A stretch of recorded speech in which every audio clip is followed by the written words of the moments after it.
What's up guys, Everything Apple Pro here, and it's official. The iPhone 7 and 7 Plus have both been announced in beautiful new jet black colors and just black. So let's go ahead and recap everything that's happened today and share with you everything you need to know about these new iPhones. There's a new Apple Watch, there's a ton to get excited about, and I'm actually very impressed with this year's event. I'm happy that Apple went above and beyond and added a bunch of capabilities to the iPhone 7 that I didn't expect them to actually pull through with. And I'm actually kind of surprised how many rumors became true. I mean, Apple really lets their leaks go, or they just don't care about it, extra publicity, whatever. But let's go ahead and start off with something that I thought was kind of interesting in the beginning.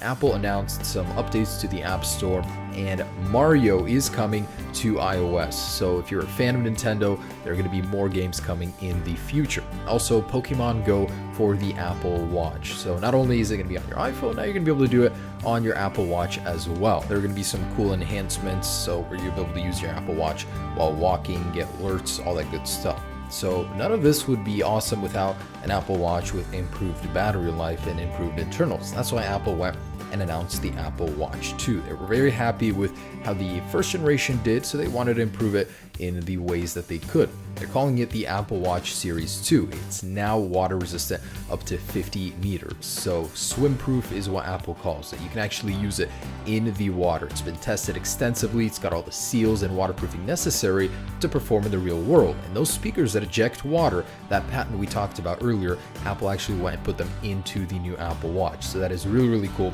After a workout, it's going to emit a frequency that's going to eject all of that water. So that's the Apple Watch 2's hardware. As for the actual internals, it's going to have the new S2 chip, dual core performance. That is really cool. It's going to have a faster GPU as well. So this thing is going to be much better in animations. And there's a new display. It's twice as bright as the current Apple Watch, 1000 nits. In fact, it's the brightest display Apple has ever shipped on any product. There's also built-in GPS now, so instead of cellular connectivity, you're going to be able to track your workouts, do a lot more without your iPhone. So it's less dependent on the iPhone. There's also a new material, ceramic, 4 times harder than steel, really cool white look, and of course Hermes new bands, the usual. So that's the Series 2 Apple Watch. Cool thing about the first series Apple Watch, it's sticking around. Apple's actually going to stick that new dual-core processor inside of it and keep the price point low at $269. The new one starts at $369. There's a Nike exclusive version which has some little software tweaks and a special band. It looks kind of cool. And in general, the Apple Watch, not a huge upgrade, but my favorite thing has to be the water resistance. I hate having to take it off, going to jacuzzi, a pool. Now you're going to be able to track all of your activity in the water. So a nice update. It's going to start at $369, and it's going to be available to pre-order on the 9th and shipping later this month on the 16th. And Apple talked about the iOS 10 update. Nothing really new. I was disappointed to learn they're not announcing a dark mode. So they jumped into the iPhone 7 right away with the new space black color, except they're calling it jet black. It's a polished version. They actually have a special process to go ahead and get that finish. It looks really cool. It's like the Mac Pro Tower. Very nice glossy black. It blends seamlessly. The antenna bands just blend into the design. It blends with the display on the front. I mean, this is cool. This is Darth Vader's phone of choice. And the iPhone 7 Plus pictured with that dual lens camera doesn't look too bad. I like how the body morphs into the camera. So are there any surprises with design? Nope, just the volume buttons, which actually kind of sit funny on the exterior shell. They don't have that concave insert, but we knew about that yesterday as well. So really nice design, no surprises here, but the color is very impressive. There's also a matte version, just black, not dark black like previously expected. Kind of doesn't make sense there. Of course, the usual colors are coming in as well, and Apple gave us 10 key points that the iPhone 7 will ship with. So first off was design. Next up is the home button. Indeed, it does have a 3D touch capable home button. With an upgraded Taptic engine, you'll now be able to simulate a press without needing to have a physical home button. Next up is IP67 water resistance. So this means you will no longer need a case while jumping into a pool or using it in the shower. That is awesome.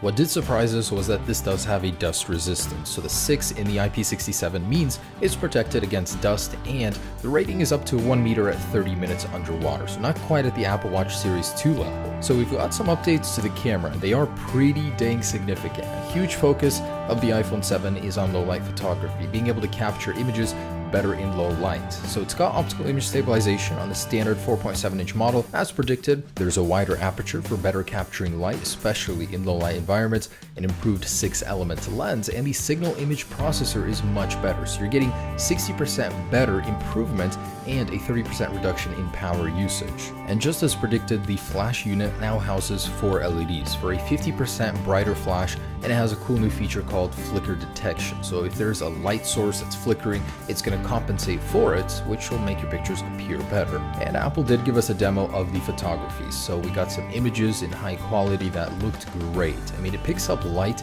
especially in darker environments, very well. That was one of my biggest complaints with iPhones, is that low light versus the S7, they just cannot compete. Now with that wider aperture, it's going to be much better. And the actual pixel sizes on the camera sensor are larger, so you'll be able to pick up color a little bit better. And the front-facing camera got a huge upgrade as well to 7 megapixels. It has stabilization now, a better pixel tech, and even wider color capture, so better FaceTime photos. So even on the smaller iPhone 7 model, you're still getting a lot of innovation with your camera. Now on the larger Plus model, wow, this thing is quite impressive. So just as expected, it's going to have 2 lenses, one being a wide angle and one being a telephoto. So those combined will allow you to get optical zoom, only up to 2 times though. So beyond that, there is a software feature that is reportedly much better than standard digital zoom, so you'll be able to go from 2 to 8 on the software side. And there will be a new button within camera to zoom using that feature. No word on whether or not we'll be able to change the resolution within the app though. It's about time, Apple. So there's a new feature they did demo on stage. I thought it was pretty cool. New depth map software will process a photo and allow you to add bokeh to a photo without necessarily needing a crazy camera for it. There's a new portrait mode which will allow you to get photos just like this off of your iPhone. That is so cool. Now that's not coming immediately at the release. It's going to come in a software update later on in the year. Next update was to the display. So it will be 25% brighter now, and it supports a wider array of colors. So that's the P3 color gamut I was talking about. No word on the True Tone display feature yet. I'm still hoping it's going to be added as one of those little silent features Apple doesn't mention at the keynote. Apple did an upgrade to the speakers as well. As expected, one of them on the bottom is fake. The other speaker, stereo speaker, is in the actual headset speaker on the front of the display. I think that's pretty damn cool. It's going to allow for a wider sound. It's going to be more immersive, I think. Apple did talk about why they're going wireless. It's an old tech. They wanted to make room in the iPhone for future technology, and space comes at a cost in such a small little design. So they wanted to go wireless, and with new AirPods, they were able to achieve that. They're actually pretty damn impressive. 5 hours of battery life from each one. They can be used simultaneously or individually. They have a new W1 processor, which is that custom Bluetooth chip we were talking about. Apple was creating infrared sensors so they know when they're in your ear, and accelerometers. The way you actually set them up is pretty cool. You just open the case and put it right next to the iPhone, and it'll begin to set up immediately. No software controls, nothing like that. That is very impressive. There's a seamless experience between all of your devices. Now, the amount of tech Apple shoved into these little headphones are impressive. I mean, they're just loaded, jam-packed with sensors. And can you imagine how easy it would be to lose these? They are tiny. So that's what makes it so impressive. It's small, yet filled with so much tech. 24 hours of battery life using the actual case, and you'll be able to charge that with a lightning cable. Apple did upgrade the rest of the Beats lineup with a new W1 chip as well for seamless integration with all of your devices. Now the Beats Solo 3 now feature 40 hours of battery life, so I will be getting those as well. I think they're going to feature the new gloss black color, if I'm not mistaken. The 9th point was specific iPhones in Japan to support their version of Apple Pay, Felica, I believe that's how it's pronounced. That's going to be available later in October, so a hardware exclusive just for Japan. And lastly, we get to performance. This one is very, very impressive. So the Apple A10 chip is now quad core. You're getting 2 processors that are based on efficiency and 2 on high performance. In general, 120 times more powerful than the very first iPhone. So 2 of these cores are going to run at a very slow pace at 1/5 of the total power. The rest are going to be very high performance. So whenever you need them, there's a special software that'll determine which applications need which side of the processor to run on. Graphical performance is 50% improved while only needing 2/3 of the power of the A9 chip to run at the same pace. It's 240 times faster than the original iPhone. That is pretty impressive. And they did give some demos of what this raw power can do. What impressed me the most was an Adobe Lightroom, which has 90% of the features of the desktop version. It could do everything it can on your smartphone using that power. That is cool. Now with the games, console quality was thrown around as well, as it is every single year, but will we actually achieve that? Who knows? And battery life. So we know that the batteries are larger in actual capacity and the ratings are better as well. So this is the longest lasting battery ever on an iPhone. On the iPhone 7, you're going to get about 2 hours over the 6S, and on the 7 Plus, you'll get an hour over the 6S Plus. So these are the iPhones. This is what they can do. Mainly the color is the biggest change, and the cameras. Besides that, little refinements everywhere else, and performance is a really big one as well. So guys, I gotta say, pretty impressed. I like this release. This is a very good one, more than I thought the iPhone 7 would be. So early on in the rumors, it wasn't as big of a deal, but now that it's out, I think this thing is going to be killer. It's going to outperform every smartphone on the market, as Apple has said. It's got the best camera on the market, so this could possibly be the best smartphone you can buy, period. So when can we actually get it? Pre-orders begin this Friday at 12 a.m., so the night of Thursday. Get online. Prices stay the same of the iPhone 7 as the 6S at $649, and for the 7 Plus. So Apple made a little joke, which gave me a little heart attack, that they're going to start at 16 gigabytes. I was like, no, but they're actually going to 32, 128, and 256. So very good pricing. The 6S gets bumped down to middle class, and of course, the iPhone upgrade program is still in full effect.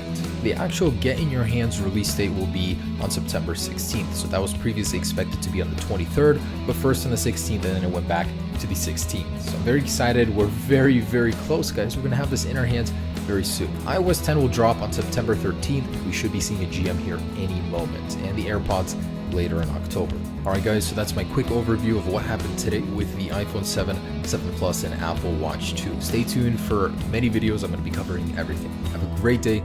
Let me know what you think down below in the comments. I would love to hear it from you. How was today for Apple? Peace.